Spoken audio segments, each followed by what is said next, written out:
धामी सरकार में जल्द हो सकता है मंत्रिमंडल विस्तार को लेकर तेज हुई सुगबुगाहट। कई विधायकों को मिल सकता है मंत्री पद। प्रेमचंद अग्रवाल के इस्तीफे के बाद तेज हुई मंत्रिमंडल विस्तार की अटकलें। इस्तीफे के बाद मंत्रिमंडल में 5 पद हुए खाली।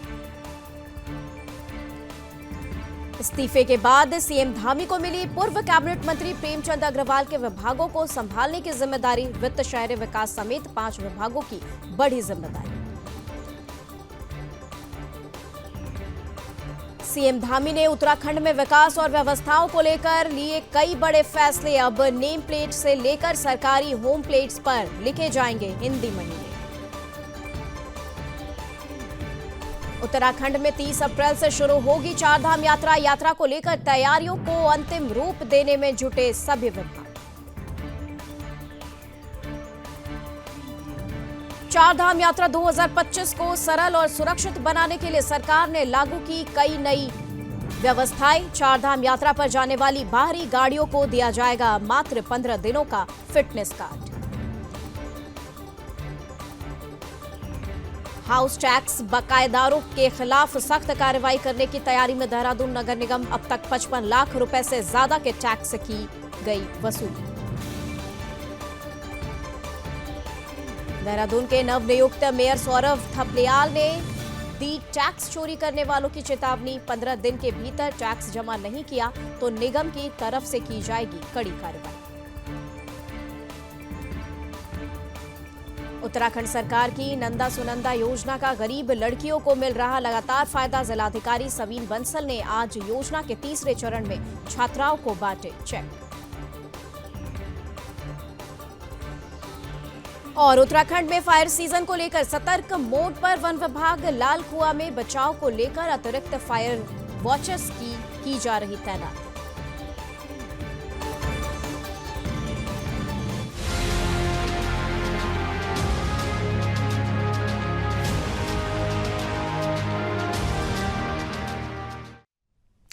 नमस्कार, सुदर्शन न्यूज देख रहे हैं आप। मैं हूं आपके साथ निम्बे सिन्हा और वक्त हो चला है अपना उत्तराखंड का। उत्तराखंड की खबरों की शुरुआत कर रहे हैं देहरादून से, जहां पर देहरादून में सीएम पुष्कर सिंह धामी ने सीएम कैंप कार्यालय परिसर से उत्कृष्ट राजकीय प्राथमिक और उच्च प्राथमिक स्कूलों में संचालित की जा रही मिनी बसों को हरी झंडी दिखाकर रवाना किया है।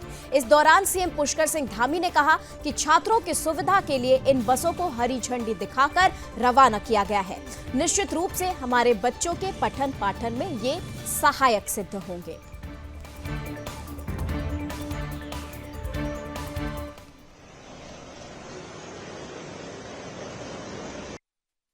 हमारे सभी छात्र छात्राओं को, बच्चों को क्लस्टर आधारित जो हमारे स्कूल हैं, उन स्कूलों में अच्छी गुणवत्ता वाली शिक्षा प्राप्त हो, उनको आने जाने के लिए अच्छा साधन हो, परेशानी न हो घर पहुंचने में और स्कूल जाने में। तो उसके लिए आज ये बसें यहाँ से रवाना की गई हैं। निश्चित रूप से ये हमारे बच्चों के पठन पाठन में बहुत सहायक सिद्ध होंगे और ये पूरे उत्तराखंड के अंदर इस प्रकार का ये नवाचार आने वाले समय में हमारे उदयमान नवोदित छात्र छात्राओं के लिए, उनके भविष्य के निर्माण में बहुत सहायक सिद्ध होगा।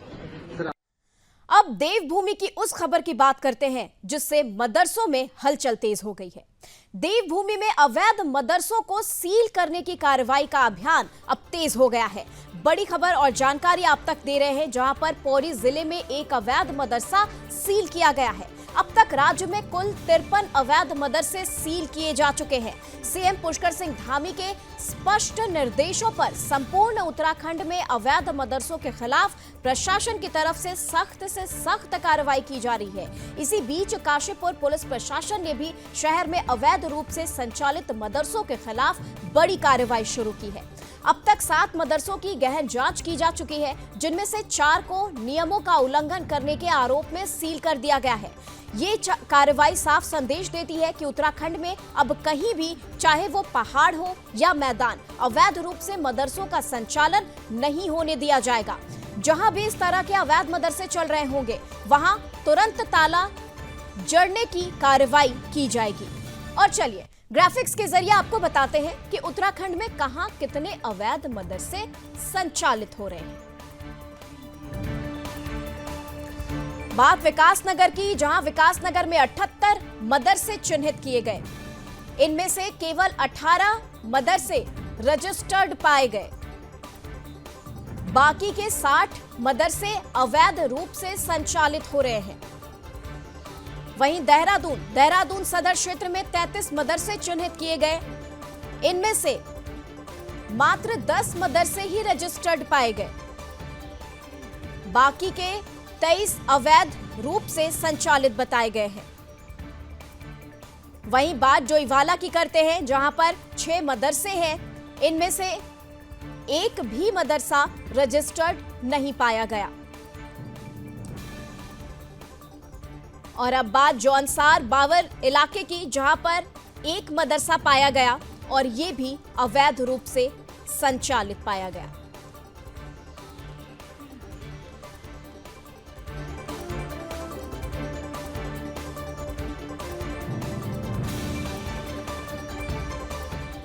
और चलिए खबर पर विशेष जानकारी के साथ हमारे साथ ब्यूरो चीफ कृष्णा कुमार साथ में हैं। कृष्णा, ये बताएं कि अब अवैध मदरसों पर जो कार्रवाई है वो अब तेज हो गई है। कुल मिलाकर अब तक 53 अवैध मदरसे सील किए जा चुके हैं। क्या कुछ हालात मदरसों को लेकर, क्या कुछ सख्ती प्रशासन की तरफ से बरती जा रही है और मदरसों को सील करने की संख्या जो है वो आगे और कितनी बढ़ सकती है? बिल्कुल निमित, देखिए काफी लंबे समय से अवैध मदरसों पर सरकार की कार्यवाही जो है लगातार जारी है। मुख्यमंत्री पुष्कर सिंह धामी ने शुरुआत में ही कहा था कि उत्तराखंड में जो भी अवैध अतिक्रमण के नाम पे मस्जिद या मदरसे या कोई और संस्थान अगर बनी होगी तो उस पर कार्यवाही करके अगर वो गलत पाया जाता है, नियमों के अवरुद्ध पाया गया है, तो उस पर कार्यवाही जो है वह पुलिस प्रशासन और शासन प्रशासन द्वारा जो है वो करी जाएगी। तो ठीक उसी की तर्ज पे अवैध मदरसों की एक तरीके से मदरसों पर जब जांच हुई है तो उस पर काफी सारे मदरसे ऐसे भी है जो एक तरीके से रजिस्टर्ड नहीं है और नियमों के विरुद्ध जो है वो मदरसे संचालित हो रहे हैं। क्योंकि हमने काफी लंबे समय से देखा है जिस तरीके से देवभूमि में तेजी से मुस्लिम आबादी बढ़ी है, तो यहाँ की गली मोहल्लों में जिस तरह से इस तरीके से आबादी बढ़ने के कारण या कोई उनमें बीच में मौलवी आ जाता है तो अपना एक मदरसा जो है वहां पर खोल कर बैठ जाता है, जिसमें तमाम अवैध गतिविधियां भी जो है वो लगातार सामने आती है, जिसका शासन प्रशासन जो है वो समय रहते कार्यवाही भी करता है। अब तक की अगर हम बात करते हैं तो पूरे प्रदेश में लगभग 90 के करीब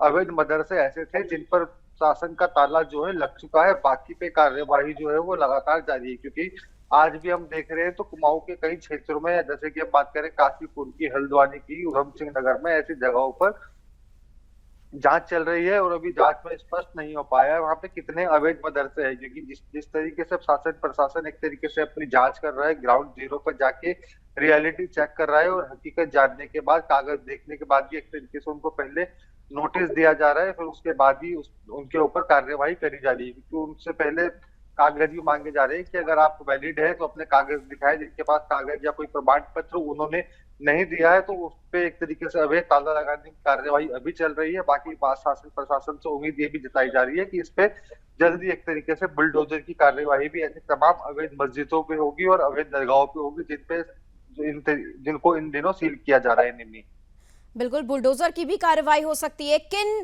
पेपर्स के आधार पर यहाँ पर चेकिंग की जा रही है? मदरसों के पास कौन से कागज नहीं होने पर प्रशासन उसे सील कर रही है? देखिए सबसे पहले जो है वो मदरसों का जो है वो रजिस्ट्रेशन चेक करवाया जा रहा है कि वो मदरसा बोर्ड में है या नहीं है, फिर उनमें किस तरीके से पाठ्यक्रम वहां पे पढ़ाया जा रहा है। क्योंकि सरकार द्वारा सभी मदरसों में जो है वो एनसीईआरटी का पाठ्यक्रम कुछ समय पहले लागू किया था, जिसको सभी एक तरीके से रजिस्टर्ड मदरसे जो है वो फॉलो करते हुए पढ़ा रहे हैं। लेकिन कई ऐसे अवैध मदरसे भी है जो तमाम अवैध गतिविधियों में शामिल पाए जाते हैं और मदरसा बोर्ड में रजिस्टर्ड भी नहीं होते। क्योंकि कुछ समय पहले राजधानी देहरादून में ही बाल आयोग की एक टीम ने एक मदरसे का औचक निरीक्षण किया था। जब उस दौरान बाल आयोग की टीम को जो है एक ही कमरे में जो है वो 6-7 बच्चे जबरन ठूस के जो है वो रखे गए थे और काफी बच्चे वहां पे बीमार भी पाए गए थे और लोगों को बिहार से लाया गया था। उनका रजिस्ट्रेशन भी किसी भी पुलिस चौकी में नहीं करवाया गया था। तो ऐसे तमाम मामले जो है वो उत्तराखंड के अलग अलग जिलों से सामने आए थे। फिर एक मामले की अगर आप रुद्रपुर में बात करते हैं तो अवैध मदरसा एक तरीके से संचालित किया जा रहा था। वहां पे भी 8 साल के बच्चे के साथ एक मौलवी ने कुकर्म किया था, जिसके बाद उस मदरसे पे भी कार्रवाई हुई थी, मौलवी पे भी कार्रवाई हुई थी। तमाम ऐसी दिक्कतों को देखते हुए और ऐसी घटनाओं को देखते हुए मुख्यमंत्री ने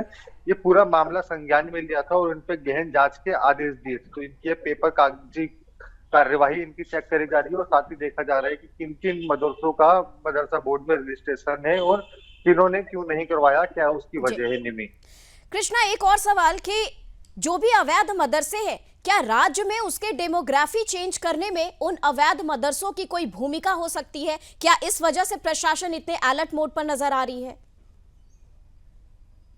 बिल्कुल। देखिए, जिस तरह से मैंने आपको पहले बताया कि देवभूमि में जिस तरीके से डेमोग्राफिक बदलाव हुआ है और जिस जिस मोहल्ले में मुस्लिम आबादी बढ़ी है, वहां पे हर एक व्यक्ति ने, एक तरीके से मुस्लिम व्यक्ति ने अपना वहां पे मदरसा खोला हुआ है। उसका कोई रजिस्ट्रेशन नहीं करवाया है, क्योंकि हम अगर राजधानी देहरादून की बात करते हैं तो करीब 70 से ज्यादा यहाँ पे मदरसे हैं और उनमें से सिर्फ 18 या 20 का ही रजिस्ट्रेशन जब जांच करी थी वो पाया गया है। तो बाकियों पर ताला लगाने की कार्यवाही जो लगातार जारी है, क्योंकि हमने देखा था पिछले कुछ दिनों में विकास नगर में भी एक बड़ी कार्यवाही हुई थी। लोगों की भी एक मांग बढ़ती जा रही थी, क्योंकि इतने एक तरीके से मस्जिद और मदरसों का निर्माण जो है वो दिन ब दिन उत्तराखंड में बढ़ रहा था, क्योंकि डेमोग्राफिक बदलाव जो है वो काफी समय से ही देवभूमि में लगातार होता हुआ दिख रहा है, जिसको मुख्यमंत्री पुष्कर सिंह धामी भी चिंता जता चुके हैं। उन्होंने भी एक तरीके से वेरिफिकेशन ड्राइव का अभियान पुलिस प्रशासन से शुरू करने के लिए कहा था कि मोहल्लों मोहल्लों में जाके देखिए कौन कहाँ से व्यक्ति आया हुआ है, क्या उसका मकसद है, यहाँ पर क्यों रह रहा है, उसने अपना पुलिस वेरिफिकेशन करवाया है या नहीं करवाया है। तो ठीक इसी की तर्ज पे मदरसों के लिए भी और मस्जिदों के लिए भी उन्होंने जांच के आदेश दिए थे। अब शासन प्रशासन को जो भी एक तरीके से अवैध अतिक्रमण दिख रहा है उस पर उनकी कार्यवाही जो है वो लगातार जारी है। निमी, सवाल ये भी उठता है कि जिस तरीके से मदरसों की जांच हो रही है, इन सब के बीच अब जो मुस्लिम बाहुल्य इलाका है, जो मुसलमान है, उन पर इसका क्या प्रभाव देखने को मिल रहा है?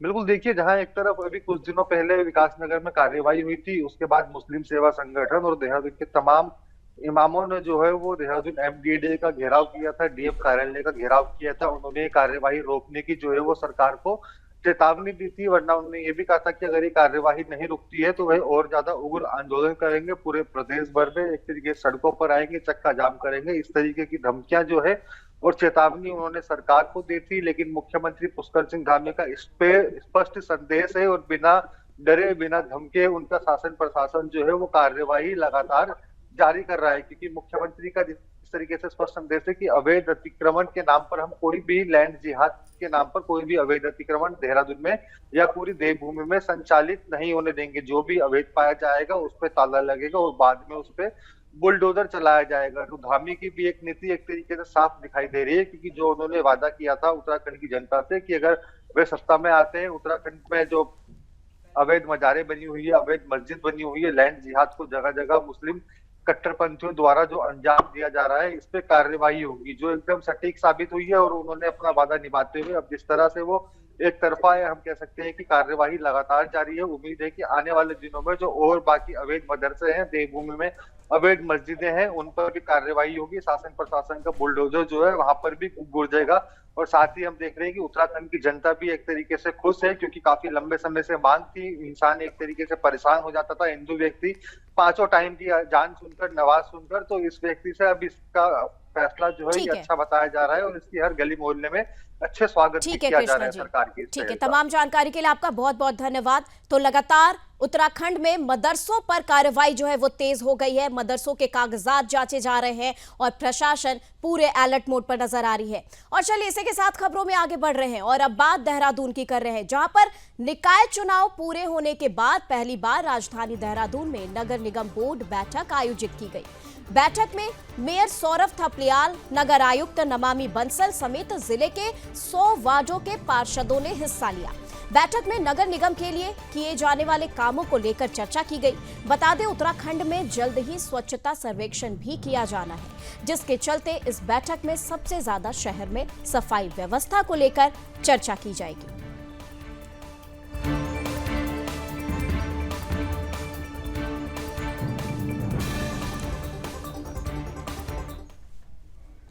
देखिए, पहली बोर्ड बैठक है और इसमें कई तरह की हमारी जो समस्याएं हैं अपने पार्षद बड़ों ने वो रखी हैं, सफाई को लेकर और तमाम अपने कुछ अन्य प्रकार की जो समस्याएं हैं तो उनको लेकर यहाँ पर कई प्रस्ताव हमने पास भी किए हैं।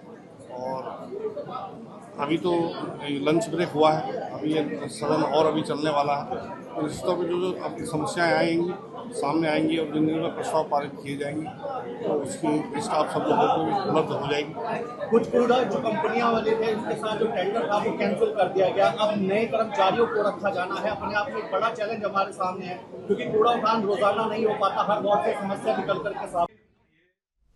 वहीं भारतीय जनता पार्टी के काशीपुर जिला अध्यक्ष मनोज पाल पहली बार दिनेशपुर पहुंचे, जहां कार्यकर्ताओं ने उनका जोरदार स्वागत किया। इस दौरान उन्होंने सैकड़ों कार्यकर्ताओं के साथ रोड शो निकाला, जो जसपुर, काशीपुर, बाजपुर और गदरपुर होते हुए दिनेशपुर पहुंचा।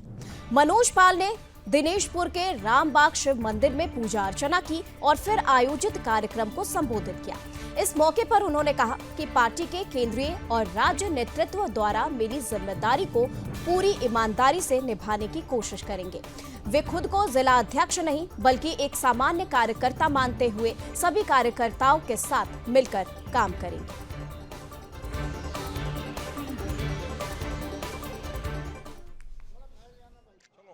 देखिए, भारतीय जनता पार्टी विश्व की सबसे बड़ी राजनीतिक पार्टी है। यहाँ गुटबाजी के लिए कोई जगह नहीं है और जो भी गुटबाजी करता है वो तो भारतीय जनता पार्टी का हो ही नहीं सकता।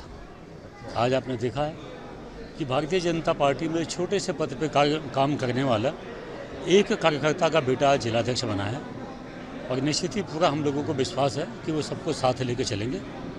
और उनका संकल्प भी है कि संगठन की दृष्टि से, भारतीय जनता पार्टी की दृष्टि से काशीपुर जिले में 4 विधानसभाएं हैं। 4 विधानसभाओं में पहले से ही 2 विधानसभाएं बीजेपी की हैं, 2 जो बची हुई हैं आने वाले समय में उन दोनों विधानसभाओं में भी भारतीय जनता पार्टी का कमल का फूल 2027 में खिलाएंगे और काशीपुर जिले से कांग्रेस मुक्त इस जिले को बनाएंगे। ये हमारे नवनियुक्त जिलाध्यक्ष का संकल्प है और निश्चित ही इस संकल्प को पूरा करने के लिए भारतीय जनता पार्टी का एक एक सिपाही, एक एक कार्यकर्ता साथ खड़ा होगा और जो हमारे मोदी जी ने देश की पहचान बनाई है इसको हम लोग आगे बढ़ाने का काम करेंगे। जी ने प्रेमचंद जी ने जन भावनाओं का सम्मान किया है और उनको ये सज़ा नहीं है, वो एक राज्य आंदोलनकारी हैं और उन्होंने प्रदेश की जनता का जो आदेश था उन्होंने उसका पालन किया है, पार्टी के आदेश का पालन किया है और इसमें कोई मैं कहूँ कि किसी की कोई टिप्पणी करना ये ठीक नहीं। प्रदेश के यशस्वी मुख्यमंत्री आदरणीय पुष्कर सिंह धामी जी ने,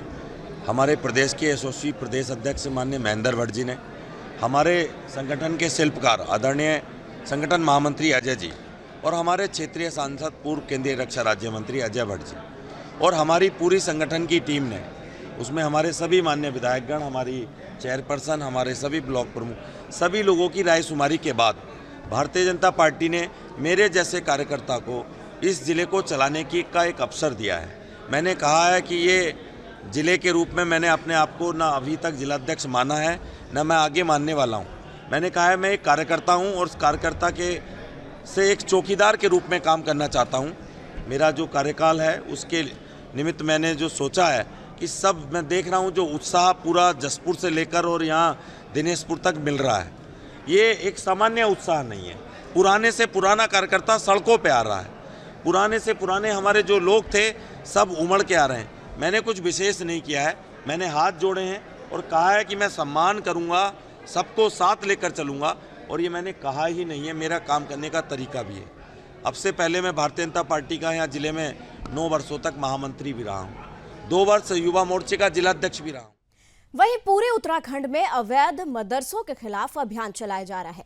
इसी बीच कोटद्वार के ग्रास्टनगंज में भी अवैध मदरसे को सीज करने की कार्रवाई की गई, जिसको लेकर कोटद्वार के एसडीएम सोहन लाल सैनी ने जानकारी देते हुए बताया कि कई विभागों की टीम के साथ जब आज कोटद्वार के ग्रास्टनगंज स्थित मदरसे का निरीक्षण किया गया तो जांच के दौरान वो अवैध पाया गया, जिसको सील कर दिया गया है। पुलिस की तरफ से लगातार अवैध मदरसों को लेकर कार्रवाई की जा रही है, जो कि आगे भी जारी रहेगी।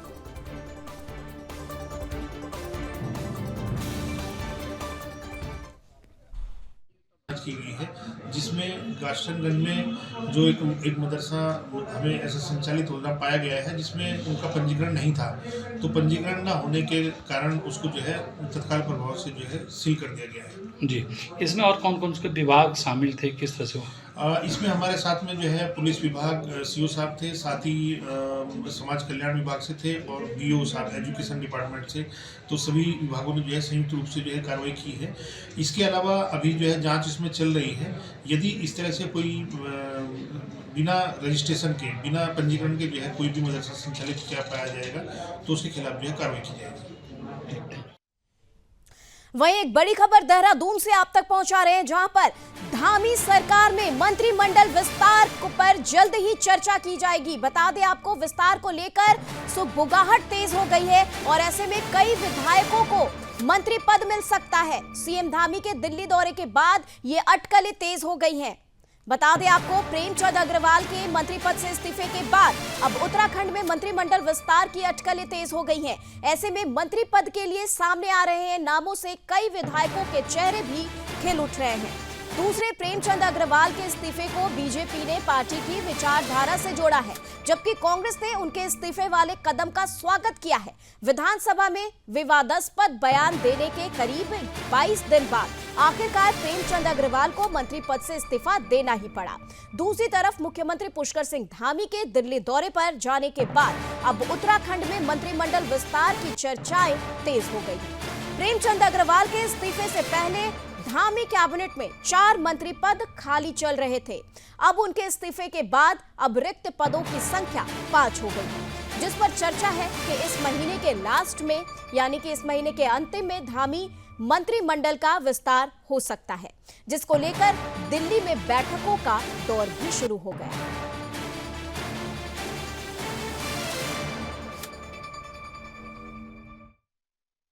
देखिए, हमारी सरकार में पहले से ही 4 मंत्री के पद रिक्त चल रहे हैं और मंत्री पद रिक्त होने के कारण मंत्रिमंडल की विस्तार की संभावनाएं बनी रहती हैं और मंत्रिमंडल का विस्तार कब होगा और कौन मंत्री बनेंगे, ये इसका विशेषाधिकार माननीय मुख्यमंत्री के पास रहता है और हमारे केंद्रीय नेतृत्व के निर्देश पर जैसे निर्देश प्राप्त होगा और माननीय मुख्यमंत्री जब चाहेंगे तो मंत्रियों का विस्तार भी होगा। वहीं उत्तराखंड से एक और बड़ी खबर आप तक पहुंचा रहे हैं, जहां पर सीएम पुष्कर सिंह धामी अब प्रेमचंद अग्रवाल के विभाग को संभालेंगे। प्रेमचंद अग्रवाल के इस्तीफे के बाद अब सीएम पुष्कर सिंह धामी उनके पदभार को संभालेंगे। वित्त, शहरी विकास समेत 5 विभागों की जिम्मेदारी अब सीएम धामी की बढ़ गई है। मुख्य सचिव ने ये आदेश जारी किए हैं। बता दें आपको, प्रेमचंद अग्रवाल के इस्तीफे के बाद अब उत्तराखंड मुख्य सचिव राधा रतूड़ी ने प्रेमचंद अग्रवाल को मंत्री पद से मुक्त करने की अधिसूचना जारी कर दी है, जिसके बाद उनके पद खुद सीएम पुष्कर सिंह धामी संभालेंगे। रविवार को मीडिया से बातचीत के बाद प्रेमचंद अग्रवाल ने मुख्यमंत्री पुष्कर सिंह धामी को अपना इस्तीफा सौंप दिया, जिसे मुख्यमंत्री धामी ने स्वीकार भी कर लिया था।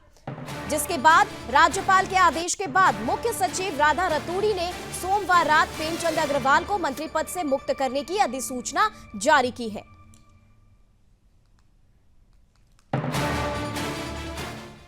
और चलिए इसी के साथ खबरों में आगे बढ़ रहे हैं और उत्तराखंड में फिर से तबादला एक्सप्रेस चल उठी है। बता दें आपको, उत्तराखंड में फिर से तबादला एक्सप्रेस चली है, जिसमें बड़े स्तर पर अधिकारियों के तबादले हुए हैं।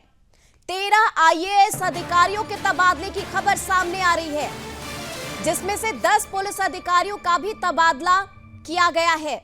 इसी के साथ कुल 26 अधिकारियों के दायित्व में फेरबदल हुआ है। तो बड़ी खबर और जानकारी, जहां पर उत्तराखंड शासन ने सोमवार देर रात आईएएस और आईपीएस अधिकारियों के दायित्व में बड़ा बदलाव कर दिया है। कुल 26 अधिकारियों के दायित्व बदले गए हैं।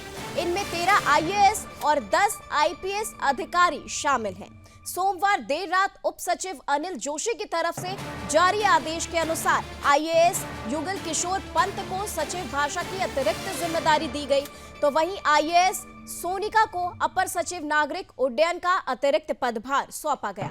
आईएएस रीना जोशी को मुख्य कार्यकारी अधिकारी राज्य स्वास्थ्य प्राधिकरण की अतिरिक्त जिम्मेदारी दी गई, तो वहीं आईएएस विनीत कुमार से अपर सचिव नियोजन का दायित्व वापस लिया गया है। अपर सचिव आनंद श्रीवास्तव को अपर सचिव कृषि और कृषक कल्याण की जिम्मेदारी सौंपी गई है। वहीं सीएम धामी ने उत्तराखंड में विकास और व्यवस्थाओं को लेकर कई बड़े फैसले लिए हैं। मुख्यमंत्री पुष्कर सिंह धामी ने प्रदेश में जारी होने वाली सरकारी अधिसूचनाओं, गैजेट नोटिफिकेशनों, उद्घाटन पट्टिकाओं और शिलाओं में तारीख और साल के साथ साथ विक्रम संवत और हिंदू महीनों का उल्लेख सुनिश्चित करने के निर्देश जारी कर दिए हैं। मुख्यमंत्री ने मुख्य सचिव राधा रतूड़ी को इस संबंध में सामान्य प्रशासन विभाग को आवश्यक आदेश तत्काल निर्गत करने के निर्देश दिए हैं, ताकि भविष्य में जारी होने वाले सभी अधिसूचनाओं, शिलान्यास, शिलाओं, उद्घाटन पट्टिकाओं में इन पारंपरिक समय गणना मानकों का समावेश किया जा सके। मुख्यमंत्री धामी ने यह भी कहा कि विक्रम संवत भारतीय संस्कृति और परंपरा का अभिन्न अंग है, इसका उल्लेख ज्यादा से ज्यादा किया जाना चाहिए।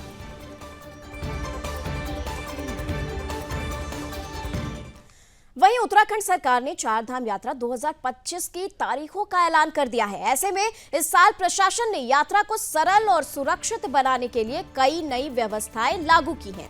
वहीं यात्रा को सुचारू रूप से चलाने के लिए परिवहन विभाग टैक्सी मैक्सी एसोसिएशन के अध्यक्ष के साथ लगातार बैठक कर रहा है।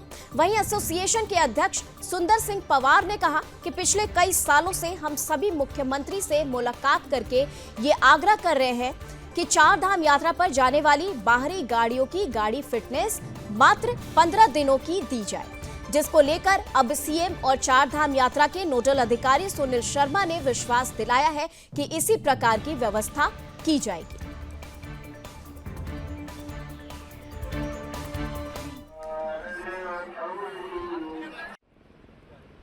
इस साल हम लोगों के अंदर खुशी है कि हम विगत 3-4 सालों से हम लोग माननीय मुख्यमंत्री जी, एक्स सीएम साहब जो थे उनसे भी हम लोगों ने, और जो ट्रांसपोर्ट मिनिस्टर थे उनसे भी हमने रखा था कि बाहर की गाड़ियां, जो अन्य प्रदेशों की गाड़ियां उत्तराखंड को छोड़ के, उन गाड़ियों पे चार धाम की यात्रा के लिए यात्रा फिटनेस मात्र 15 दिन की दी जाए।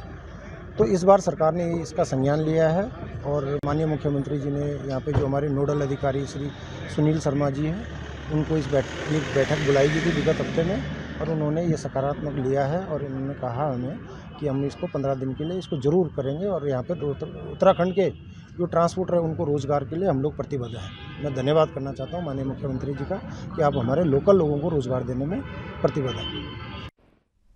तो फिलहाल के लिए अपना उत्तराखंड में बस इतना ही, लेकिन देश दुनिया की तमाम खबरों के लिए आप देखते रहें सुदर्शन न्यूज़। जय हिंद।